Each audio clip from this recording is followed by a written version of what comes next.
We're now at the point in the NBA draft process where players are deciding whether they're going to stay another year in college or keep their name in the NBA draft. And there are actually a few players that surprised me. So in this video, we're going to be talking about those players. I would like to start off with Dillon Mitchell.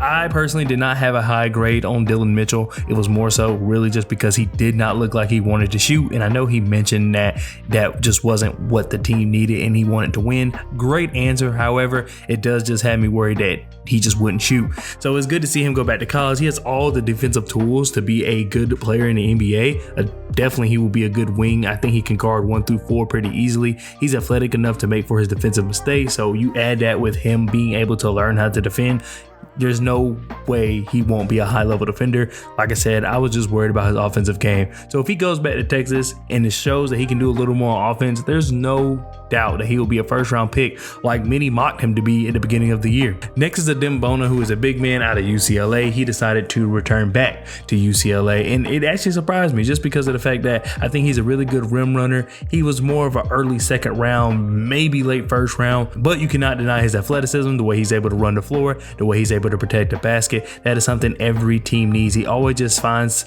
himself in the right spot, especially in the dunker spot where he can take advantage of the low post. And I just am surprised because of the fact that he did offer that much, especially with this being a weak big man class. I definitely thought he would stay. However, it's not going to hurt him that he's going back another year. The former Pac-12 freshman of the year will have another year to just refine his game. And once again, I have no doubt that he will probably be a first round pick in the 2024 NBA draft. Another player I'm actually surprised about is DeRon Holmes. I do completely understand why he returned, but I did think he was good enough to stay. And I think the reason he's returned is just because he doesn't really have a shot. His shot is not reliable at all, but it's tough because he's not really a big man. So I think teams would want him to shoot the ball more. So if he can develop his game, whether it be the 3-point shot or just become more dominant as someone in the paint, I think that will, you'll see his name shoot up in the draft boards. But until then, I can see why he returned, even though I think his skill set is pretty good and can be pretty useful in the NBA. It was interesting to see Coleman Hawkins return to Illinois, even though I completely understand. I feel as though teams don't quite know where to put him because he's almost a point forward. However, he's not like a Ben Simmons point forward. He actually is just a forward that can pass, almost similar to like being able to pass outside the paint, like a good paint playmaker, but his offensive game just doesn't coincide with that because of the fact that he's not some dominant guy in the low post. So I think I can see him kind of taking the ball up the court more at Illinois to kind of push him more into that point forward narrative, just because of the fact that that's where his skill set is his best, is that he's able to play make and that he's able to be a mismatch. But considering he's more so in the low post more often and he doesn't really dominate there, you would want him to kind of step back and see what he can do from there.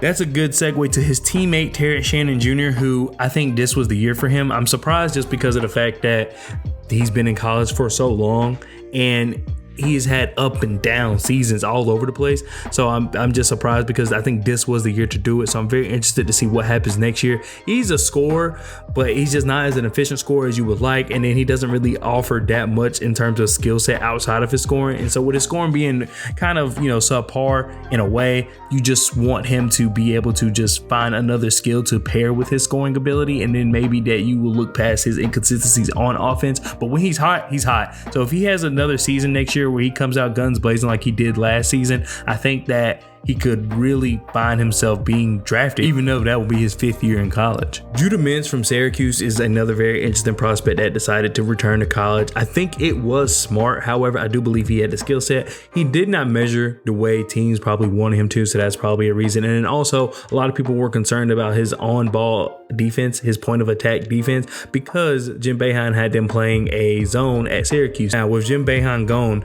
I can see that Syracuse, kind of go into a man defense. So therefore, we will see Judah Mintz play more, point of attack defense, and I think that will definitely help his case.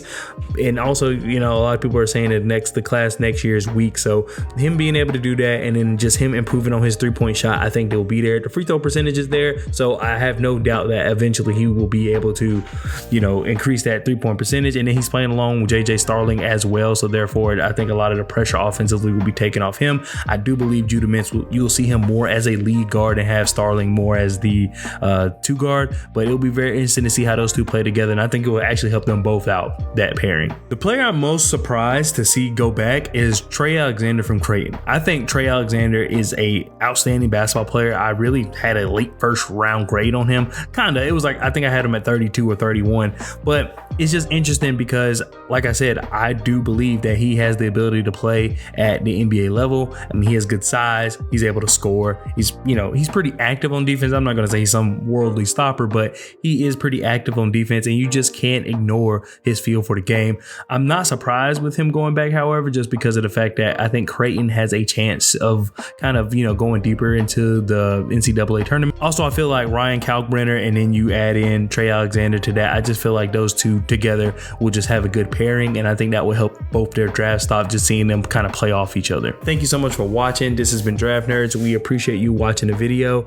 Don't forget to leave a comment talking about other players. I mean, there's plenty of other players on this list who kind of returned, and I'm actually surprised. And there's some players who stayed, and I'm kind of surprised they stayed in the draft. So let me know what your thoughts are down below. And until next time, peace.